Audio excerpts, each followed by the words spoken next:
सब कंफर्टेबली आ गए? Very nice, very nice, thank you very much. और सबसे पहले मैं कार्तिक रावल और मेरे senior advocate Shyam Shankar Upadhyay sir की तरफ से, SSK Bharat management and media private limited की पूरी टीम की तरफ से और उसके साथ साथ मीरा क्लीन फिल्म्स लिमिटेड की तरफ से आप सारे एमसीएल के leaders, BDA, senior BDA, super senior BDA और डेफिनेटली भविष्य के प्राइम बीडीए, आप सबका जोरदार स्वागत करता हूं। मित्रों, आज ऑफिशियल प्रोग्राम स्टार्ट करने के पहले हम ईश्वर से प्रार्थना करेंगे, अग्निदेव की पूजा करेंगे दिए के रूप में और उसके बाद कार्यक्रम की शुरुआत करेंगे आज। तो सबसे पहले मैं उपाध्याय सर से विनती करूंगा, सर आए और इस दीप को प्रज्वलित करें और अग्निदेव की साक्षी में ईश्वर की कृपा के साथ, आशीर्वाद के साथ इस प्रोग्राम की शुरुआत करें। जोरदार तालियां से उपाध्याय सर का स्वागत करेंगे।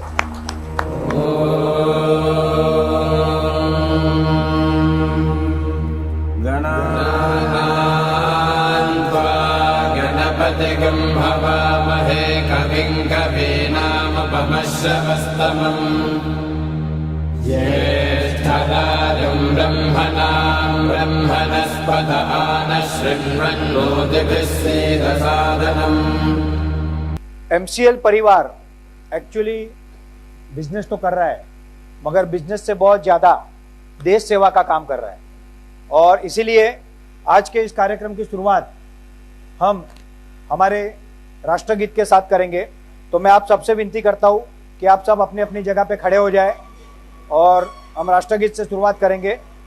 जन गण मन अधिनायक जय हे भारत भाग्य विधाता, पंजाब सिंध गुजरात मराठा द्राविड़ उत्कल गंगा, विंध्य हिमाचल यमुना गंगा उच्चल जलधि तरंगा, तव शुभ नामे जागे तव शुभ आशीष मांगे, गाहे तव जय गाथा। जन गण मंगलदायक जय हे भारत भाग्य विधाता, जय हे जय हे जय हे जय जय जय जय हे। भारत माता की वंदे वंदे। बहुत बहुत धन्यवाद। मित्रों, आज सबसे पहले तो आप सब यहाँ पे अलग अलग राज्यों से आए हो और कीमती समय दे के आए हो, क्योंकि मुझे पता है आप सबके पास बहुत सारा काम है, बहुत सारी जिम्मेदारियां है, अपनी भी है, अपने प्रोफेशन की भी है और बाकी भी है। और इतना समय देके आप लोग आए हो, तो ये हमारा टोटल 2.5 दिन का सेशन है और इस सेशन में हम आप लोगों को बहुत कुछ देने वाले हैं, बहुत कुछ सिखाने वाले हैं, बहुत कुछ सीखने वाले हैं। आप ही में से कुछ लोग अलग अलग विषयों पे बात करेंगे, अपना अनुभव भी बताएंगे और हमको सिखाएंगे। मित्रों, अगर बात करें एमसीएल परिवार की, तो अभी आपने देखा होगा कुछ दिनों से एमसीएल परिवार में हर सीनियर प्राइम बीडीए की एक ना एक अच्छे प्रोग्राम, अच्छी इवेंट चल रही है। कल माने सर ने एक अच्छा प्रोग्राम लिया, उसके पहले किशोर राठौर सर और वैभव चौहान सर ने अच्छा प्रोग्राम लिया, आज हमने भी यह प्रोग्राम लिया। मगर यहाँ पे आज मेरे हिसाब से 120 लीडर्स है, अराउंड 120 पैन इंडिया लेवल से। अगर हमें हमारे पूरे परिवार का प्रोग्राम लेना हो तो हमारे लिए कोई हॉल पॉसिबल नहीं है, हमें ऑडिटोरियम लगेगा। We are such a big family. 375 taluka हमने अभी तक में बुक किया है और आने वाले समय में ये काउंट ऑन जाएगा। तो ये बहुत जरूरी है कि आप लोगों को राइट वे से पता हो कि आपकी ड्यूटी, रिस्पॉन्सिबिलिटी क्या है, क्योंकि जो लोग हम पे विश्वास करके आए हैं, जिन लोगों ने, चाहे वो एमबीपी वाले हो, चाहे वो तालुका वाले हो, जिन्होंने कुछ भी हमको दिया है, पैसे दिए हो, चाहे विश्वास किया हो, इस विश्वास में हमको खरा उतरना है। और ये खरा उतरने के लिए बहुत जरूरी है कि उनको प्रॉपर मार्गदर्शन मिले और ये मार्गदर्शन आपके थ्रू जाएगा, क्योंकि वी आर अ टीम। यहाँ पे एक व्यक्ति सबको नहीं सिखा सकता, सबको मिलके सबको हमको आगे ले जाना है और इसलिए इस इवेंट का हमने प्लानिंग किया। मित्रों, आज एक्चुअली सुबह मैंने स्पेसिफिकली रूम्स अलॉट किए थे, जिसको आप लोगों ने गड़बड़ा दिया। क्योंकि मेरा पर्पस ये था कि आप उसी ग्रुप के साथ, उसी टीम के साथ आओ और उसी के साथ रहो, ऐसा ना हो। आज समझो आप यहां से कभी ओडिशा में गए तो पाड़ी सर है, रतन बेहरा सर है, आपको पता कैसे चलेगा कौन कहां पे है? अगर घुल मिलोगे, एक दूसरे से बातें करोगे, एक दूसरे को जानोगे, समझोगे, कभी वो आपके वहां आएंगे, कभी आप वहां पे जाओगे, एक दूसरे का मार्गदर्शन करोगे, एक दूसरे को नॉलेज दोगे। इसलिए एक व्यवस्था की गई थी कि एक ही टीम को एक ही रूम नहीं दिया गया था, कोशिश ये थी कि अलग अलग दिया जाए, but that is okay now. अभी यहाँ पे भी आप जब बैठे हो तब आप देखोगे मैंने सारा ब्रेक कर दिया है, कोई भी टीम वाइज नहीं बैठा है, सारे लोग अपनी टीम का, कोई आगे है, कोई पीछे है, कोई बीच में, कोई कहीं है। द पर्पज इज कि आप लोग एक दूसरे को जानो, एक दूसरे को समझो, एक दूसरे से सीखो और एक दूसरे को सिखाओ। That is the most important factor. और इसीलिए आज यहाँ पे हमने यहाँ पे इस तरह से अरेंजमेंट किया कि सारी टीम एक साथ ना बैठे। नॉर्मली आप एज अ टीम तो हमेशा साथ में बैठते हो, हमेशा साथ में घूमते हो, ट्रैवल करते हो, हमेशा सारे प्रोग्राम साथ में करते हो, मगर कुछ अलग सीखने का मौका कब मिलेगा? जब किसी और के साथ बैठेंगे, किसी और को जानेंगे, समझेंगे, सोचेंगे और सीखेंगे, तब कुछ अलग कर पाएंगे। तो मित्रों, बहुत ज्यादा खुशी है मुझे, आप लोगों तो एक्साइटमेंट हो गई, बट आपसे कई गुना ज्यादा एक्साइटमेंट मुझे है, उपाध्याय सर को है। और मैं आपको बताता हूँ, मंगेश सर, लवेश सर, शाम सर, प्राची मैम को भी उतना ही ज्यादा एक्साइटमेंट है इस प्रोग्राम का। वो लोग भी मुझे प्रॉपरली गाइड कर रहे हैं कि क्या बताना है, क्या करना है, क्या बताने वाले हो, किस तरह से प्रोग्राम की रूपरेखा है। और डेफिनेटली मंडे को हमारे साथ मंगेश सर होंगे, ट्यूसडे को हमारे साथ लवेश सर होंगे। आज के प्रोग्राम की अगर बात करूं तो बिफोर स्टार्टिंग प्रॉपरली मैं आपको थोड़ा सा 2-2.5 दिन का हमारा शेड्यूल बता देता हूं, जिससे आपको गाइड रहे। आज ये 1 से 1.5 घंटे का सेशन ही होने जा रहा है, ठीक है? क्योंकि मैं पहले दिन, आप लोग भी ट्रैवल करके आए हो, थक के आए हो, उसमें घाई हुई है, तो मैं नहीं चाहता हूं कि आप लोग और थको, इसलिए 1.5 घंटे का मैं एक सेशन लेने जा रहा हूं। बट मैं आपको बता दूं, ये 2.5 दिन के प्रोग्राम का, या आज तक आपने MCL को जो जाना समझा, ये आपको पता है, उससे कई गुना ज्यादा जो मैं 1.5 घंटे में बताऊंगा वो इंपॉर्टेंट है। और ये 1.5 घंटे ही आपके जीवन की, आपकी सोचने की, आपकी पूरी की पूरी विचार की रूपरेखा बदल के रख देगा। और ये 1.5 घंटे सबसे इंपॉर्टेंट 1.5 घंटे है इस सेशन के, तो वो मैं आज लेने वाला हूं। उसके बाद में 5:30 बजे अराउंड ब्रेक होगा। ब्रेक के बाद एक एंटरटेनमेंट प्रोग्राम रखा गया है आप लोगों के लिए, तो 6:30 बजे तक आप लोगों को फ्रेश होके आना है। आप चाहो तो ब्लेजर में आ सकते हो, चाहे तो चेंज करके आ सकते हो। 6:30 से 9:30 तक यहाँ पे प्रोग्राम है, देन डेफिनेटली अपना डिनर है। कल सुबह 9:30 से हम सेशन स्टार्ट करेंगे, और उसका शेड्यूल में रात को हमारी जो एक ग्रुप बनाया है इस प्रोग्राम के लिए, उसमें मैं शेयर कर दूंगा। परसों का दिन भी पूरा आपका इसी तरह से रहेगा, क्योंकि हम यहाँ सीखने, समझने, जानने आए हैं। तो आपको एक अच्छी रिसोर्ट में तो हम जरूर लेके आए। इट्स अ 3 स्टार प्रॉपर्टी, सब कुछ है, स्विमिंग पूल है, जिम है, व्हाटएवर यू वांट, सब कुछ है यहाँ पे। बट अनफॉर्चुनेटली आपको कुछ एंजॉय करने मिलने वाला नहीं है। रेडी ना? मेरे उपाध्याय सर ने और मेरे सुरेश पांडे जी मेरे बड़े भाई की तरह है, उन्होंने बताया कि 6 बजे तो नहीं सिखाओगे ना कुछ, हम सुबह 6 बजे जाएंगे। सो यस, ये टाइम को जोड़ के आप डेफिनेटली एंजॉय कर सकते हो, एक दूसरे के साथ घुल मिल सकते हो। और मित्रों, एक बार आप सब लीडरों के लिए जोरदार तालियों के साथ हम इस कार्यक्रम की शुरुआत करेंगे। जोरदार होनी चाहिए। हाँ, ऐसे ऐसे ऐसे नीचे नीचे नहीं जानी चाहिए, ऊपर ऊपर जानी चाहिए। Correct? Yes yes yes. Thank you, thank you. बहुत लोगों ने मेरा एक डायलॉग सुना होगा कि ताली बजाने के 2 फायदे होते हैं। एक फायदा ये होता है कि एनर्जी आती है, अल्टीमेटली एवरीथिंग इज एनर्जी। और दूसरा फायदा क्या होता है? नींद नहीं आती है। करेक्ट ना? तो ये 2 फायदे आप लोगों के हैं, और मैं गारंटी देता हूं कि इतनी देर आप ताली बजाए हो तो अब 1.5 घंटे तो कम से कम नहीं सोने वाले। So let's begin. ये हमारा कार्यक्रम है। Meera clean foods limited and SSK Bharat management and media private limited invites you for celebration of success of 375+ project appointment. हम लोगों ने, मतलब आप लोगों ने सबने मिलकर वो क्रांति की है कि जो MCL में इतिहास हो चुका है, एंड दैट इज 375 प्रोजेक्ट। आप लोगों के आजू बाजू में भी कोई नहीं है। आज जो प्रोग्राम हम कर रहे हैं, इसके भले ऑर्गेनाइजर हम हो, मगर एक्चुअली ये आपका प्रोग्राम है। आप ही ने ऑर्गेनाइज किया है आपके खुद के लिए। ये हमारा प्रोग्राम है ही नहीं, ये अपना प्रोग्राम है। दिस अ फैमिली रीयूनियन और फैमिली गैदरिंग और फैमिली कॉन्फ्रेंस। ये ऐसा नहीं है कि यहाँ पे कोई बिजनेस डेलीगेट बैठे हैं कि कोई बिजनेस करने आया है, कुछ काम करेगा और चला जाएगा। नो, यहाँ पे ये सारे फैमिली मेंबर्स है। एक दूसरे से कल को आप भूलोगे, मिलोगे, आप लोग आगे बढ़ोगे। Second is national leadership conclave. Who is the leader?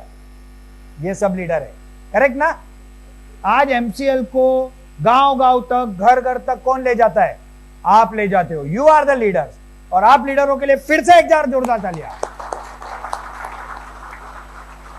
Orientation and training program OTP 2022। OTP क्या होता है पता है? जब हम कोई ट्रांजैक्शन करते हैं, करेक्ट ना, तब मोबाइल में एक OTP आता है, एक मैसेज आता है, और वो पासवर्ड ही बोले उसको या जो भी बोलो, वो OTP डालने के बाद आपका काम पूरा होता है। उसके बगैर होता है क्या? तो ये OTP है।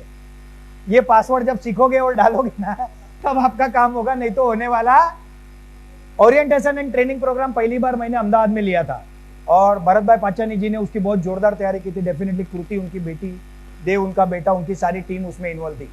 उस प्रोग्राम से जो मैंने सीखा था उसको आगे बढ़ाना है, क्योंकि वो प्रोग्राम हमने कोरोना काल में किया था। सेकेंड वेव गया था, मैं जस्ट कोरोना से ठीक हुआ था और अगस्त में था, और आई थिंक अक्टूबर नवंबर में हमने, अक्टूबर में किया था, अक्टूबर में ना, 27, 28, 29, करेक्ट। तो हमने 1 day training program, orientation and training program तब लिया था, और उसका रिजल्ट क्या है पता है? गुजरात में 95 तालुका, राजस्थान में 45 तालुका। ये उस OTP प्रोग्राम का रिजल्ट है। उस OTP प्रोग्राम में हमें एक से एक दिग्गज लोग मिले, जिसमें शिव कुमार नामा जी की टीम हुई, हमारे कमलेश सेन जी की टीम हुई। तो ये जो OTP प्रोग्राम में से हमको रिजल्ट मिला, उसके आधार पे मैं बहुत लंबे समय से कोशिश कर रहा था कि ऐसा और एक प्रोग्राम लिया जाए, बट बड़े रूप में, क्योंकि मैं अकेला बोलूं और आप सीखो, अब नहीं, आप अब सिखाने के लायक हो गए हो। मतलब MCL, आपके अपने अपने फील्ड में तो आप मास्टर हो, मुझे बहुत कुछ सिखा सकते हो। MCL में क्योंकि हम पहले आए और फॉर्चुनेटली हमको डॉक्टर श्याम सर अवेलेबल थे, वो खुद हमें गाइड करते थे, प्राची मैम हमको गाइड करती थी, और उसके कारण हमने आपसे ज्यादा सीखा, समझा, जाना। तो आज हम सबको मिलकर इस चीज को नीचे ले जाना है। तो ये OTP, orientation and training program है, और ये आप लोगों को एक नई दिशा देगा, आप लोगों को एक नया सोच देगा कि ये क्या है एक्चुअली, व्हाट इज MCL। तो आज के सेशन की हम शुरुआत करते हैं। Let's begin.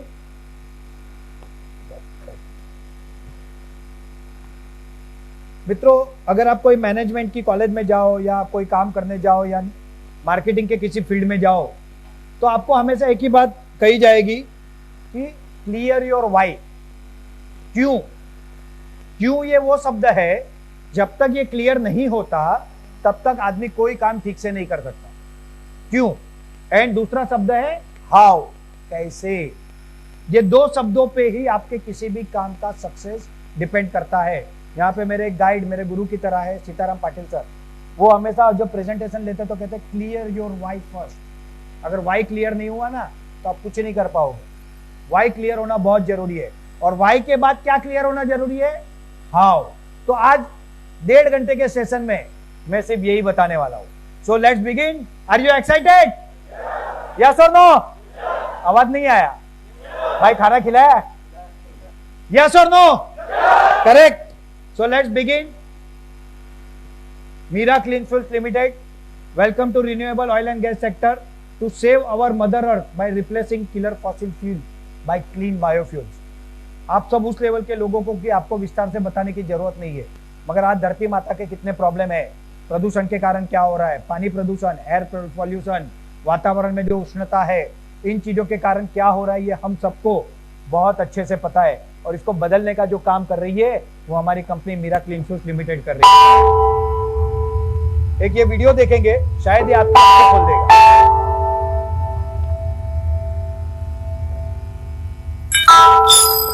Not enough energy.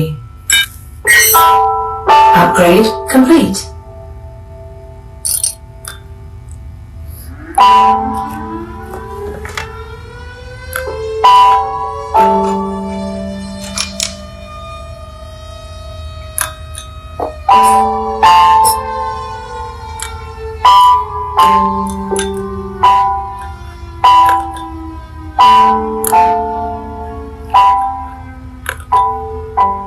Vishu, tab लिया?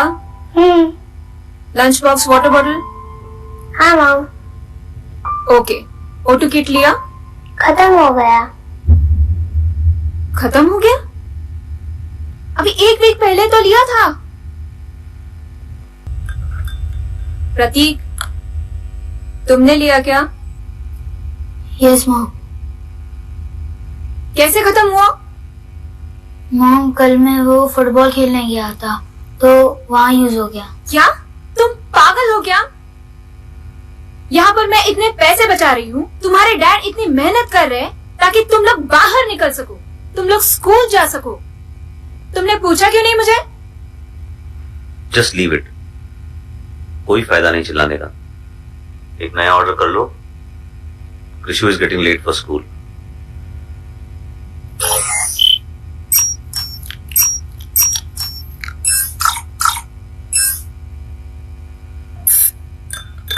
हाउ इररिस्पॉन्सिबल प्रतीक।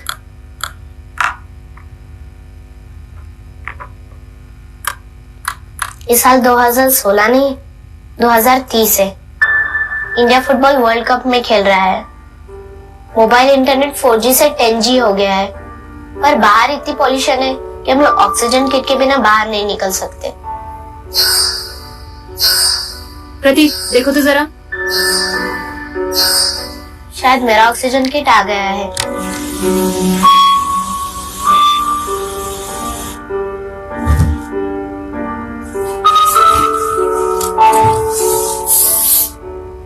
अगर आपने तभी पॉल्यूशन रोका होता तो आज मैं जब चाहूँ घर से बाहर निकल सकती थी, और मेरे डैड 50 इयर्स के नहीं लगते। Trust me, he is 38। ये मेरी लाइफ है और आपकी होने वाली।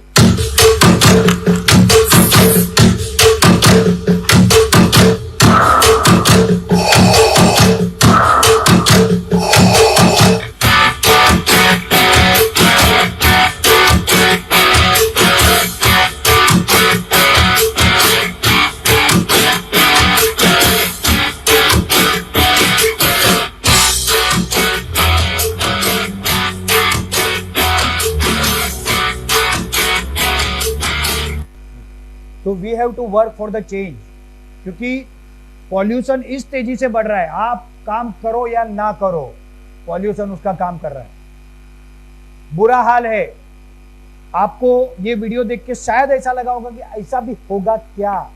दिल्ली में जो लोग आए थे उनको पूछो सांस लेने में कितनी तकलीफ हो रही थी। किशोर भाई कहाँ है? कैसा लग रहा था दिल्ली में? सांस नहीं, मतलब you can not breathe comfortable in Delhi. ये आज की हालत है। मुंबई में कुछ ऐसी जगह है जहां पे ऑक्सीजन पार्लर खुल चुके हैं। इस लेवल पे नहीं गया, मगर लेवल पे जाने की शुरुआत हो गई है। इसको बदलना होगा, और ये जो बदलने का काम कर रहे हैं ना, वो लोग आज यहाँ पे इस हॉल में है। That is the important. Global warming की बात करें, ग्लोबल वार्मिंग पृथ्वी के ध्रुवों पर हजारों साल से जमी बर्फ तो देखो पिघल कि क्या रही होता है। है। दुनिया भर में जंगल आग में भस्म हो रहे हैं। समुद्र का बढ़ता जलस्तर आने वाले सालों में कई बड़े शहरों को निगल सकता है। कहीं सूखा है तो कहीं आए दिन बाढ़ और तूफान आ रहे हैं। हालात बहुत खराब हैं। करोड़ों जिंदगियां दांव पर लगी हुई हैं। हो सकता है कि आज आप पर जलवायु परिवर्तन का सीधे तौर पर असर ना पड़ रहा हो, लेकिन हम लोग जिस तरफ जा रहे हैं, आप भी जल्द इसकी चपेट में आ सकते हैं। समस्या इतनी गंभीर है कि पृथ्वी के अस्तित्व पर सवाल उठने लगे हैं। लेकिन ये नौबत क्यों आई? जलवायु परिवर्तन आखिर क्या है जिसकी हर तरफ इतनी चर्चा हो रही है? जलवायु परिवर्तन या फिर कहें क्लाइमेट चेंज का मतलब पृथ्वी के औसत तापमान में हो रही वृद्धि से है। लेकिन इस वृद्धि की वजह क्या है? ये तो आप जानते ही हैं कि पृथ्वी को प्रकाश और गर्मी सूरज से मिलती है। सूरज की किरणें जब पृथ्वी पर पड़ती हैं, तो उनमें से कुछ किरणें परावर्तित होकर वापस अंतरिक्ष में चली जाती हैं, और कुछ किरणों को हमारे वायुमंडल में मौजूद ग्रीन हाउस गैसें परावर्तित होने से रोक लेती हैं। इसे ग्रीन हाउस इफेक्ट कहते हैं। वायुमंडल को आप पृथ्वी के चारों ओर गैसों का एक कवच कह सकते हैं। सूरज की जिस गर्मी को वायुमंडल में मौजूद ग्रीन हाउस गैसें परावर्तित होने से रोक लेती हैं, उसी से पृथ्वी पर जीवन संभव हो पाता है। वरना बेहद ठंड के कारण पृथ्वी पर न सिर्फ इंसानों का रहना मुश्किल हो जाएगा, बल्कि खेती भी आसान नहीं होगी और फिर दुनिया की आबादी का पेट भरना मुश्किल होगा। तो इसका मतलब यह है कि जिन ग्रीन हाउस गैसों को हमारे सामने खलनायक के तौर पर पेश किया जाता है, वो तो बहुत जरूरी हैं। हाँ, बिल्कुल हैं, लेकिन तभी जब उनकी मात्रा हमारे पर्यावरण में संतुलित हो। समस्या उस वक्त पैदा हुई जब इंसानी गतिविधियों के चलते कार्बन डाइऑक्साइड यानी CO2 और मीथेन जैसी ग्रीन हाउस गैसों की मात्रा पर्यावरण में बढ़ने लगी। और जब ग्रीन हाउस गैसों की मात्रा बढ़ी तो वो सूरज की ज्यादा गर्मी को सोखने लगी और इस तरह पृथ्वी का तापमान बढ़ने लगा और यहीं से जलवायु परिवर्तन यानी क्लाइमेट चेंज की समस्या शुरू हुई। 6 मुख्य ग्रीन हाउस गैसों में जल वाष्प, कार्बन डाइऑक्साइड यानी CO2, methane, ozone, nitrogen oxide और क्लोरोफ्लोरोकार्बन्स शामिल हैं। इनमें सबसे खतरनाक कार्बन डाइऑक्साइड ही है, जो लंबे समय तक पर्यावरण में रहती है। इंसानी गतिविधियों से जो भी CO2 पैदा हुई है, उसकी बड़ी वजह जीवाश्म ईंधन का इस्तेमाल है, यानी कोयला, डीजल, पेट्रोल और जमीन से निकलने वाली गैसों का इस्तेमाल। खासकर इसकी शुरुआत 1750 में हुई, जब औद्योगिक क्रांति की शुरुआत हुई। तब से अब तक हमारे पर्यावरण में CO2 की मात्रा 30% बढ़ गई है। इसका मतलब है कि जितना CO2 हमारे पर्यावरण में इस समय है, उतना पृथ्वी के 8 लाख साल के इतिहास में कभी नहीं रहा। समस्या इसलिए और बढ़ गई क्योंकि कार्बन सोखने वाले जंगलों को अंधाधुंध तरीकों से काटा जा रहा है। विश्व मौसम विज्ञान संगठन का कहना है कि व्यापक औद्योगिकीकरण शुरू होने से पहले के मुकाबले अब पृथ्वी का तापमान 1 डिग्री सेल्सियस बढ़ गया है। कई रिसर्च बताती हैं कि 1850 से लेकर इस सदी के आखिर तक पृथ्वी के तापमान में 1.5 डिग्री सेल्सियस का बदलाव हो सकता है और अगर ये बदलाव 2 डिग्री सेल्सियस का हो गया तो हम बर्बादी के मुहाने पर पहुंच सकते हैं। तापमान बढ़ने का नतीजा है कि पृथ्वी के ध्रुवों पर बर्फ की चादर तेजी से पिघल रही है। इसका सीधा असर समुद्र के बढ़ते जलस्तर के तौर पर हम देख रहे हैं। 2005 से 2015 के बीच हर साल समुद्र के जलस्तर में 3.6 मिलीमीटर की वृद्धि हुई है। अगर ये यूं ही बढ़ता रहा तो दुनिया के कई देश और बड़े शहर समंदर में समा सकते हैं। बढ़ते तापमान की वजह से मौसम में अप्रत्याशित बदलाव आ रहे हैं, जो अपने साथ सूखा, बेमौसम बारिश, बाढ़ और तूफान ला रहे हैं। वैज्ञानिक कहते हैं कि अगर तापमान वृद्धि को 1.5 डिग्री सेल्सियस पर रोका जा सके तो ये सुरक्षित होगा। लेकिन दुनिया के देश अब भी नफा नुकसान का हिसाब लगा रहे हैं। पर्यावरण कार्यकर्ताओं का आरोप है कि पर्यावरण को बचाने के लिए जितनी गंभीरता और पक्के इरादे की जरूरत है, वो अब भी दुनिया भर की सरकारों में नहीं दिखता। इसलिए बड़ों के साथ साथ बच्चे भी अब सड़कों पर उतर रहे हैं और जलवायु संरक्षण के लिए कड़े कदमों की मांग कर रहे हैं। तो सवाल ये है कि हम और आप क्या कर रहे हैं और क्या कर सकते हैं। बहुत कुछ कर सकते हैं, जैसे कि कार की बजाय साइकिल से चलिए, विमान की बजाय ट्रेन से चलिए, नई नई चीजें खरीदने से बचिए, पुरानी चीजों को फेंकिए मत, खराब हो जाएं तो ठीक कराइए, इस्तेमाल करिए, पेड़ लगाइए और हो सके तो अपनी सब्जी भी खुद उगाइए। यकीन मानिए, आपके इन छोटे छोटे कदमों से हम पृथ्वी की बड़ी समस्या के साथ निपट सकते हैं। This is the actual position. आज की जो परिस्थिति है, अगर पिछले कुछ दिनों का आप अखबार ले लो और उसमें खबर देखो तो राजनीतिक खबरों को छोड़ के जो बाकी खबरें हैं उसमें बाढ़ की खबरें हैं, भूस्खलन की खबरें हैं, बादल फटने की खबरें हैं। सिर्फ यही हम देख रहे हैं। और अगर इसका कुछ चेंज है तो इसमें जैसे इन्होंने बताया कि कार की बदले साइकिल ले लो, प्लेन की बदले ट्रेन में चले जाओ।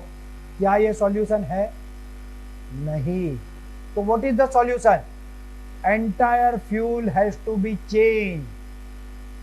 पॉल्यूशन वाले फ्यूल से clean biofuels is the only solution. नहीं तो ये ग्लोबल वार्मिंग, ये राक्षस सब निकल जाएगा और हमारे पास एक ही धरती माता है, यहीं पे हम है, यहाँ पे ही रहेंगे। अगर ये खत्म तो हम सब खत्म। अब नेक्स्ट टॉपिक पे जाते हैं, वेस्ट प्रॉब्लम, कचरा। इसको भी अच्छे से समझते हैं। इंडिया एक बहुत बड़ी कंट्री है, एंड आई मीन बहुत बड़ी। With a population of 130 crore and rising, India world की बिगेस्ट वेस्ट प्रोड्यूसर है, जो हर साल 277 million ton of waste produce करती है, far ahead of US and China, जो कि सेकेंड एंड थर्ड प्लेस पे हैं respectively. With changing consumption patterns and rapid economic growth, India ने 30 सालों में वेस्ट प्रोडक्शन डबल किया है, और वर्ल्ड बैंक की 2018 रिपोर्ट के मुताबिक ये 2050 तक फिर से डबल होगा, accounting for a whopping 543 million tonne, about 16% of the total waste produced globally. But per capita यानी per person waste generation India में वन ऑफ द लोवेस्ट है, about 0.5 kg per day. For comparison, US में per capita waste generation है around 2.25 kg per day. वहीं country of Bermuda में ये सबसे highest है, अराउंड 4.5 kg पर डे। पर अब सवाल उठता है, आपका वेस्ट जाता कहाँ है? आपके डस्टबिन से जाने के बाद इसके साथ होता क्या है? वेयर डज योर वेस्ट गो, और वेयर डज इंडियाज वेस्ट गो? 1991 की इकोनॉमिक लिबरल पॉलिसीज के बाद इंडिया में एक रैपिड इकोनॉमिक ग्रोथ देखने को मिली। मिलियंस ऑफ लोग गरीबी रेखा से बाहर आए और एंटर किया इंडियन मिडिल क्लास में। जैसे जैसे मल्टीनेशनल कंपनीज ने इंडिया में अपना फुटप्रिंट रखा, इंडियन कंज्यूमर्स का कंजम्पशन पैटर्न भी बदलता गया। अब इंडियन कंज्यूमर्स के पास ज्यादा डीप पॉकेट्स थी, यानी खर्च करने को उनके पास ज्यादा पैसा था, और ऑलमोस्ट हर प्रोडक्ट में एक वाइड वैरायटी ऑफ चॉइसेस थी, both from Indian and global manufacturers. With increase in consumption also led to increase in waste production, और आज India more than 150,000 metric tons of waste produce करता है every single day. Delhi by far India के waste production में सबसे ज्यादा contribute करता है, about 31 lakh tons every year, followed by Greater Mumbai at 25 lakh tons, Chennai at 18 lakh tons, and Greater Hyderabad at 16 lakh tons, closely followed by Bengaluru, Ahmedabad, Pune, Surat, Kanpur and Jaipur. State wise Maharashtra lead करता है waste production में, and combined with Karnataka, Tamil Nadu, Delhi, Gujarat, west Bengal and Uttar Pradesh, ये states India के waste production में 2/3 हिस्सा देते हैं। India में most of the waste food and vegetable से आता है, अराउंड 57%। उसे फॉलो करता है paper and cardboard waste at 10%, plastic waste account करता है अराउंड 8%, फिर glass, metal, rubber and leather और वुड रिस्पेक्टिवली फॉलो करते हैं। इंडिया टुडे की एक रिपोर्ट के अनुसार इंडिया का 90% वेस्ट कलेक्ट कर लिया जाता है, जो कि काफी इंप्रेसिव नंबर लगता है, पर एक्चुअल टर्म्स में उतना ही बुरा है। अराउंड 15,000 मेट्रिक टन्स का गार्बेज हर दिन ओपनली एक्सपोज्ड रहता है, क्योंकि वो कलेक्ट नहीं हो पाता, और ईयरली 55 लाख मेट्रिक टन्स, जो कि सीवियर पॉल्यूशन लेवल्स को इंक्रीज करता है। अगर कलेक्टेड वेस्ट की बात करें तो अराउंड सिर्फ 5% ही रिसाइकल हो पाता है। नेक्स्ट 16% को कंपोस्ट में कन्वर्ट कर दिया जाता है, यानी वो जमीन में वापस चले जाता है एज ऑर्गेनिक फर्टिलाइजर्स। बाकी 75% वेस्ट को ओपनली लैंडफिल में डंप कर दिया जाता है, जो कि सीरियस हेल्थ प्रॉब्लम्स क्रिएट करता है, जैसे अस्थमा, मलेरिया, डायरिया और नाना प्रकार की बीमारियां। नॉट मेंशनिंग ये 75% वेस्ट ग्राउंड वाटर, लैंड और एयर को भी पोल्यूट करता है। एवरी ईयर इंडियन वेस्ट को लैंडफिल में डंप करने के लिए अराउंड 1250 हेक्टेयर की जमीन भी लगती है, जिससे पब्लिक लैंड का भी लॉस होता है। तो अगर आप इंडिया में रहते हैं तो ये कहना सेफ होगा कि 75% चांस है कि आपका गार्बेज रिसाइकल या ट्रीट नहीं हो पाता और ओपनली किसी लैंडफिल में पॉल्यूशन बन रहा होता है। ये स्टैटिस्टिक्स भी स्टेट वाइज काफी वेरी करते हैं। Chandigarh the union territory 85% waste को ट्रीट कर पाती है, हाईएस्ट इन द कंट्री। वहीं दिल्ली एनसीआर 55% वेस्ट को ट्रीट कर पाती है और महाराष्ट्र अराउंड 44%। 2050 तक एक्सपेक्टेड है कि इंडिया को अराउंड दिल्ली जितना एरिया चाहिए होगा हर साल अपना गार्बेज डंप करने के लिए, and India will need to find a solution pretty soon और it will run out of land to dump the garbage. Peace. नीचे डिस्क्रिप्शन में वर्ल्ड बैंक की रिपोर्ट का लिंक दिया गया है और साथ ही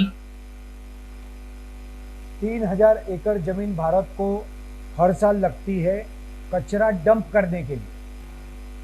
2050 तक में दिल्ली जितना बड़ा शहर जितनी जगह लगेगी भारत का कचरा डंप करने के लिए। तो what is the solution?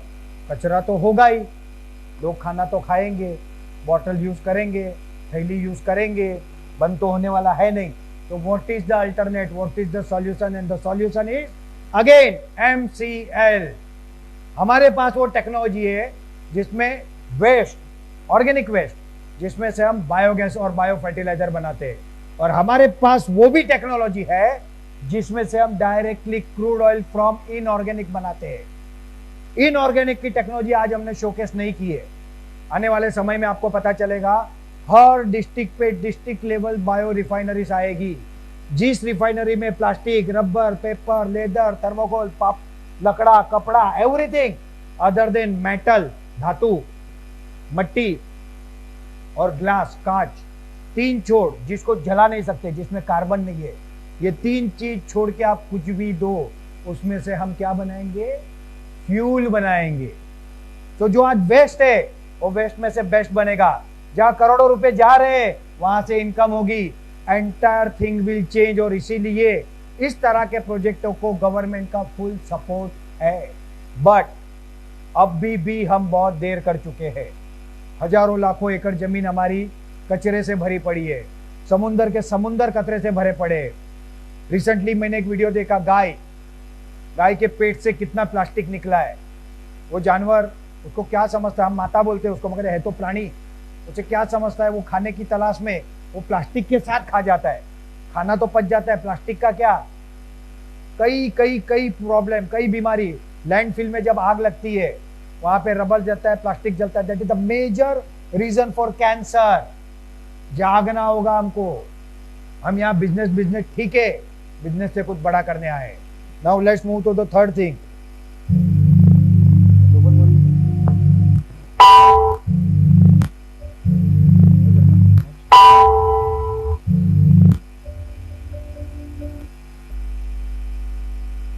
Farmers problem, किसानों की समस्या। यहाँ पे मुझे अच्छे से पता है कि जो लोग बैठे हैं उसमें से 90% किसान है या तो किसान के परिवार को बिलोंग करते हैं, और इसलिए इसके ऊपर मैं कुछ बताऊं तो ये गलत होगा। मुझसे ज्यादा अच्छी तरह से आप लोग जानते हो कि किसानों की क्या समस्या है। या तो कभी बारिश नहीं आती है, जैसे इस साल बारिश लेट आई, कितना प्रॉब्लम हुआ किसानों को, कितने टेंशन में थे। बारिश आई तो दो आई, सब बह गया, सब डूब गया, कितना प्रॉब्लम होता है। बीज खत्म, बीज लेने को पैसे नहीं, फर्टिलाइजर मिलते नहीं, सब्सिडी सरकार के ऊपर बोझ है। किसान ज्यादा क्रॉप आया तो भाव नहीं मिलता है, कम आया तो पैसा नहीं निकलता है, कभी कीड़े खा जाते हैं, अलग अलग परिस्थितियां, अलग अलग कंडीशन। बट प्रॉब्लम तो किसानों के बीच है ही है। इन किसानों को भी तो कोई सॉल्यूशन देना होगा। हम देंगे सॉल्यूशन, दो सॉल्यूशन। पहला, आज किसान अन्नदाता है, अब किसान ऊर्जादाता बनेगा।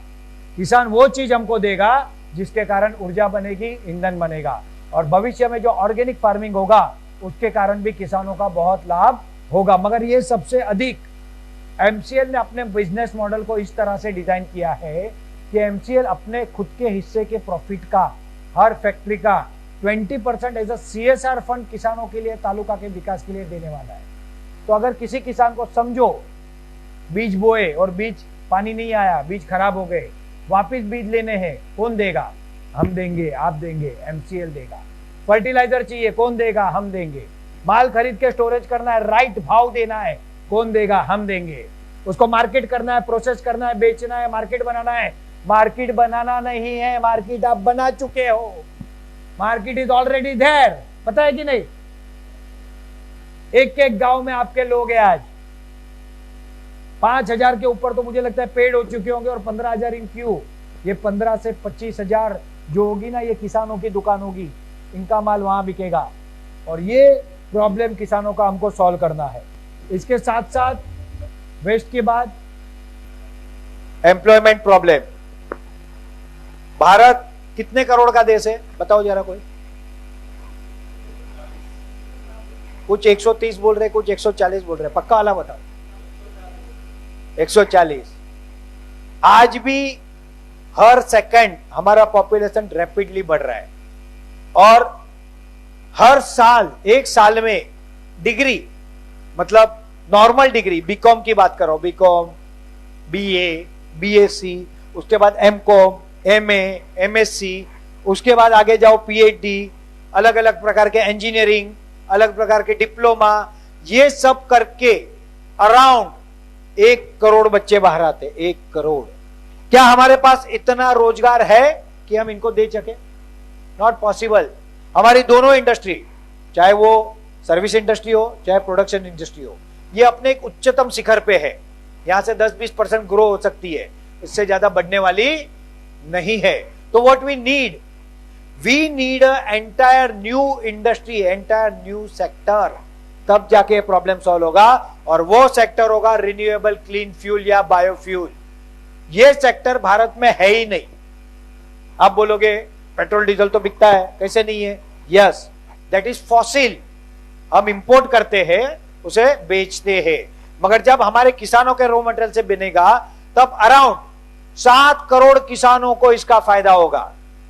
जब ये इंडस्ट्रियां भारत में लगेगी तब वर्कर से लेके engineer, MBA, CA, CS, lawyer, everything पकड़ के 3 से लेके 5 करोड़ लोगों को डायरेक्ट एम्प्लॉयमेंट मिलेगा, डायरेक्ट इस इंडस्ट्री में।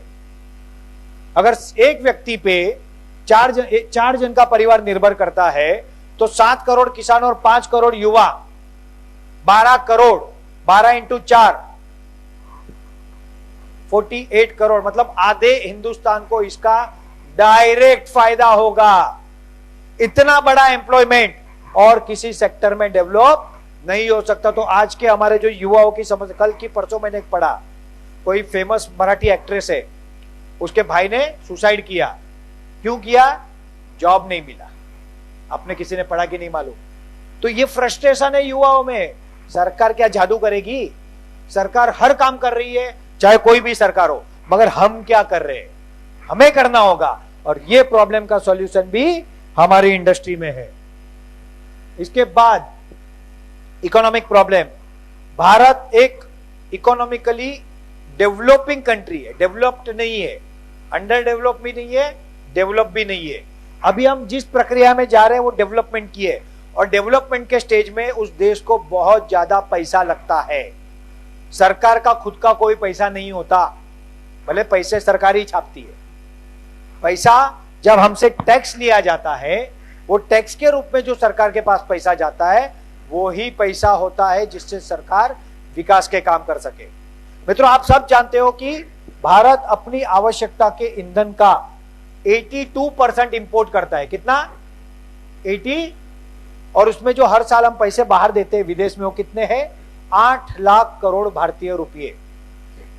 फ्यूल के सिवा एनर्जी नीड है, एनर्जी नीड, कोयला, बाकी की चीजें, इसमें 4 लाख करोड़ हम लोग हर साल खर्च करते हैं। Total expenses of India in foreign, मतलब जो पैसा बाहर दे देते हैं, दैट इज 12 लाख करोड़ भारतीय रुपये।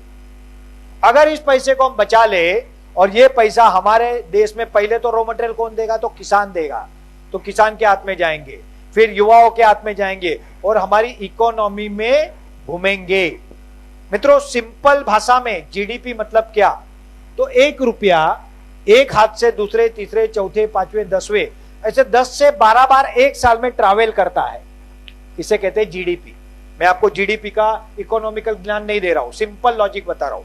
एक पैसा जितनी बार ट्रैवल करेगा, दैट इज योर जीडीपी। मैंने यहाँ पे 1 रुपया दिया पहले व्यक्ति को, वो ट्रैवल करते करते करते करते आज शाम तक में 120वें व्यक्ति तक पहुंचा। तो ये 120 बार उस रुपये ने हाथ बदला। और यह जब हाथ बदलेगा तब उसमें कुछ ना कुछ गवर्नमेंट को रिवेन्यू आएगी, कुछ ना कुछ टैक्सेस मिलेंगे, बैंकिंग सिस्टम चलेगी, बाकी की चीजें चलेगी, और आपकी भी लोगों के पास पैसे फास्ट रोटेट होंगे। तो अगर 12 लाख करोड़ रुपए हमने बचा लिए और वो अगर हमारे देश में ही रहे तो हमारी इकोनॉमी कम से कम 1.2 ट्रिलियन डॉलर सिर्फ और सिर्फ इस इंडस्ट्री से बढ़ सकती है। ये कहीं और नहीं हो सकता, दैट इज नॉट पॉसिबल। तो अगर देश की इकोनॉमी को मजबूत करना है, गवर्नमेंट के हाथों को मजबूत करना है, तो हमको ये करना होगा, और ये काम भी बायोफ्यूल में हो रहा है। अगर बात करें, इस टॉपिक पे जाने के पहले मैं बात करूंगा कि आज की भारत की परिस्थिति को समझते हैं थोड़ा। आज भारत, मतलब आज नहीं, कई सालों से पाकिस्तान प्रेरित आतंकवाद के कारण परेशान है। चाइना हमारा दोस्त है बोलने के लिए, एक्चुअल में क्या है, उसको भारत को निगल जाना है। यहाँ पे श्रीलंका क्या हालत है आज, वहां के लोग समय पे नहीं जागे। वहां पे एक परिवार का राज था, वो लोग चलते गए।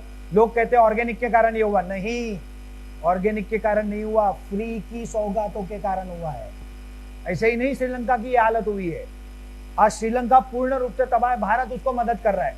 अपने पेट की रोटी काट के भारत श्रीलंका को दे रहा है, क्योंकि वो हमारी प्रथा है, वो हमारे संस्कार है कि हम हर व्यक्ति का, अपने पड़ोसियों का मदद करते हैं। बट भारत की हालत देखो ना, यहाँ श्रीलंका, यहाँ बांग्लादेश, यहाँ पाकिस्तान, अफगानिस्तान का हालत क्या है, ऊपर चाइना।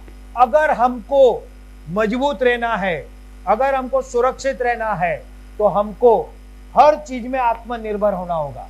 और एक चीज ऐसी है जिसमें आज भी भारत आत्मनिर्भर नहीं है, दूसरों पे डिपेंड है, वो है ईंधन।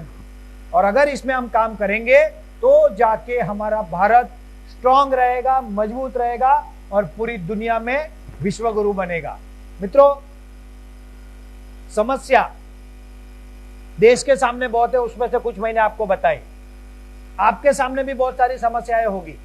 समस्या हर एक प्रकार की होती है, बिजनेस में होती है, जीवन में होती है, देश के लिए होती है, हर जगह पे होती है। बट समस्या का क्या, whenever there is a problem, there is a solution। जब जब समस्या होती है ना, तब तब वहां पे एक सॉल्यूशन होता है।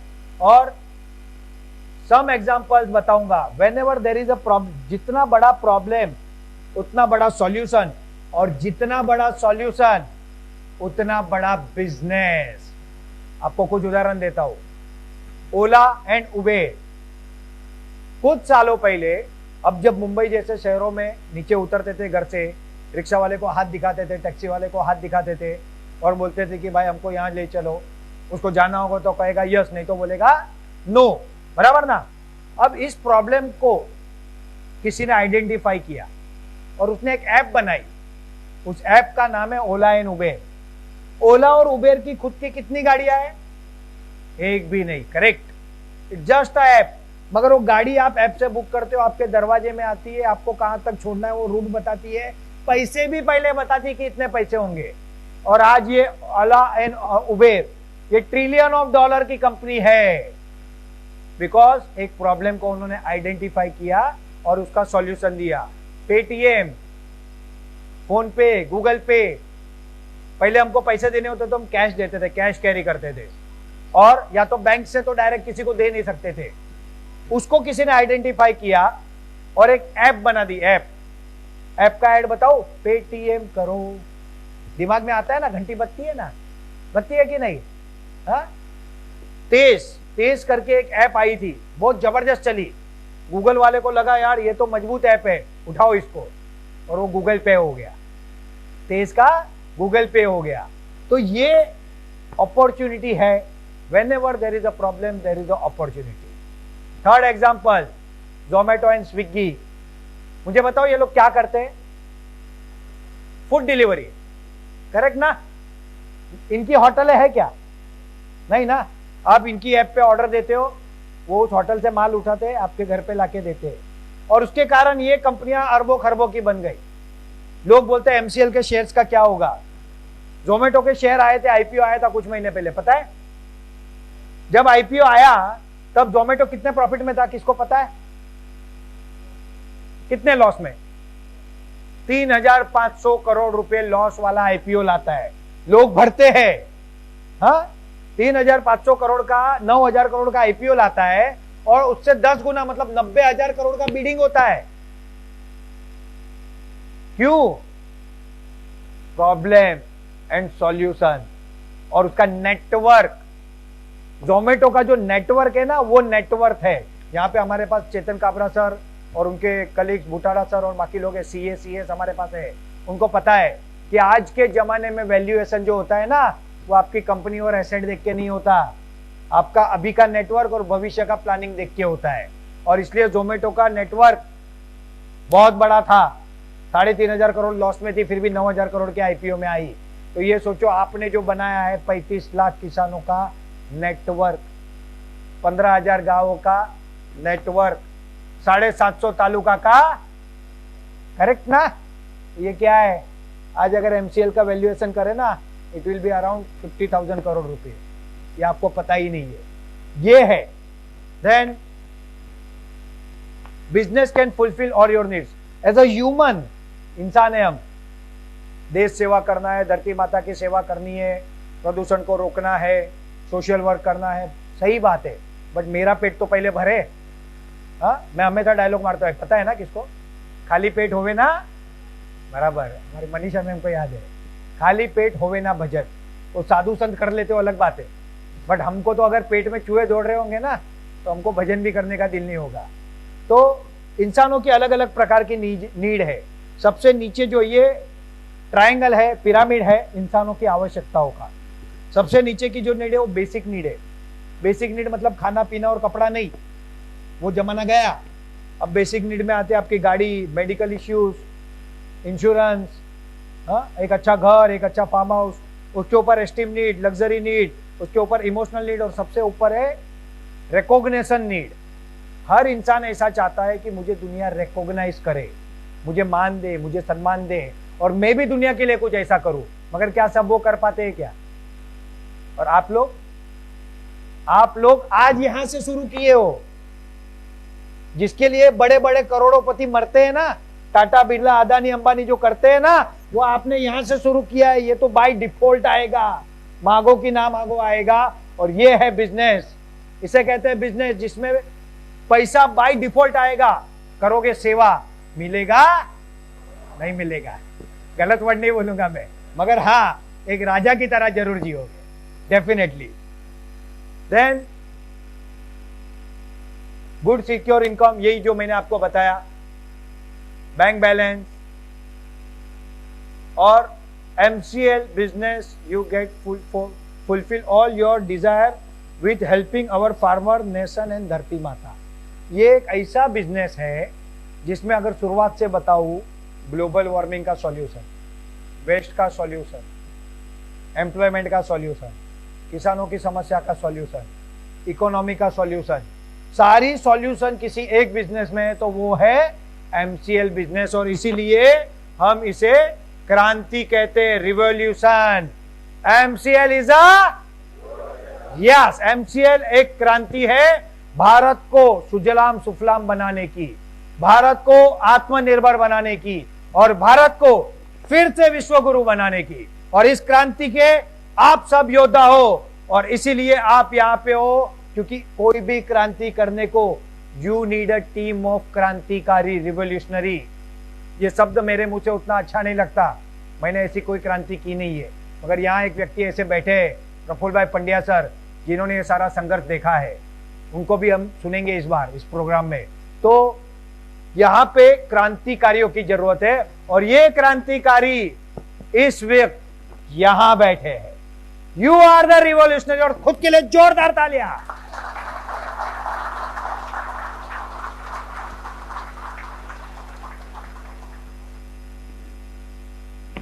यहां पे बेसिकली जो मैं आपको समझाना चाहता था कि MCL is not only a business, business is our by product, but it is a revolution. तो वाई क्यों एमसीएल, ये आप लोगों का यहां पे क्लियर हो गया होगा, करेक्ट?